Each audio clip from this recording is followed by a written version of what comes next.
Le chef du parc, le garde forestier Steve Kloster, a estimé qu'il manquait une pièce du puzzle, mais il n'a pas pu déterminer laquelle. L'enfant était perdu depuis 11 jours, et maintenant, tout autre jour ajouté pourrait signifier un danger supplémentaire. Son beau-père était également étrangement dans l'image. Mais pourquoi était-il impliqué? Austin Boinon n'avait que 18 ans, mais il avait vu de nombreuses aventures en plein air que même les randonneurs et les alpinistes fréquents ne connaissent généralement pas. Cette fois, cependant, la chance n'était pas de son côté, et il s'est retrouvé dans une situation désespérée. Lorsque des équipes de recherche ont été envoyées pour le retrouver, elles n'ont pu identifier la moindre trace de son existence. Austin était un gars chevronné des bois et de la nature. Mais dans ce cas, les choses ont pris un virage dangereux à 180 degrés. La journée a commencé comme tout autre voyage dans les bois que Austin et son beau-père, Hubert, ont apprécié. Cette fois, ils essayeraient le parc national des Great Smoke Mountains. Le site n'était pas nouveau pour eux. En fait, ils avaient déjà parcouru ce chemin auparavant, alors ils étaient tous les deux confiants de terminer la randonnée.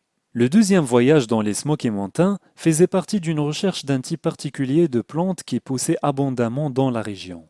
Ils savaient tous les deux que retirer des plantes des parcs nationaux pouvait les faire tomber dans l'eau chaude avec la police. Mais ils savaient également qu'il y avait une énorme demande pour la racine de cette plante spécifique qui pourrait les rapporter jusqu'à 600 dollars par livre. Ils devaient le faire avec soin pour réussir. Cependant, près du ruisseau, Hubert a fait une erreur fatale.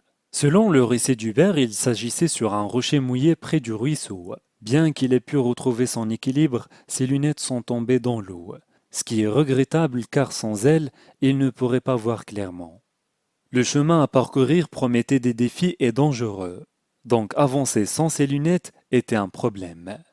Sans aucun avertissement, le jeune homme de 18 ans a sauté dans le ruisseau pour récupérer les spécifications de son beau-père. L'adolescent a utilisé ses pieds pour essayer de localiser les lunettes de son beau-père au fond du ruisseau.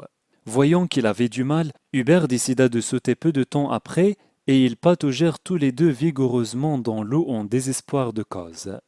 Il était pratiquement aveugle sans ses lunettes et c'est exactement la même raison pour laquelle il s'est finalement retrouvé dans une zone qui était loin de l'endroit où se trouvait son beau-fils. C'est quelque chose que Hubert dit regretter jusqu'à ce jour. Sa mauvaise vision l'a empêché de remarquer immédiatement ce qui se passait autour de lui. Au moment où il se tourna et chercha Austin, le jeune garçon était introuvable.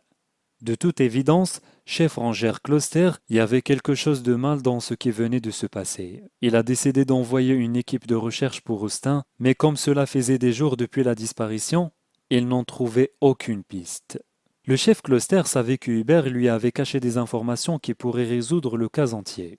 Il a décidé de parler au beau-père pour espérant le obtenir la vérité de lui. Après 11 jours de recherche, Austin a entendu les hélicoptères survoler au-dessus de la verrière, et il savait qu'ils le cherchaient. Mais il n'avait aucun moyen de les signaler et il ne pouvait pas le voir à travers les arbres. Alors que Austin était allongé près de la rivière, il avait faim et il était fatigué. Soudainement, il a repéré un bateau dans la rivière devant. Heureusement, j'ai vu un bateau, un gars et sa fille, a-t-il déclaré par la suite. Je les ai salués et leur ai crié dessus.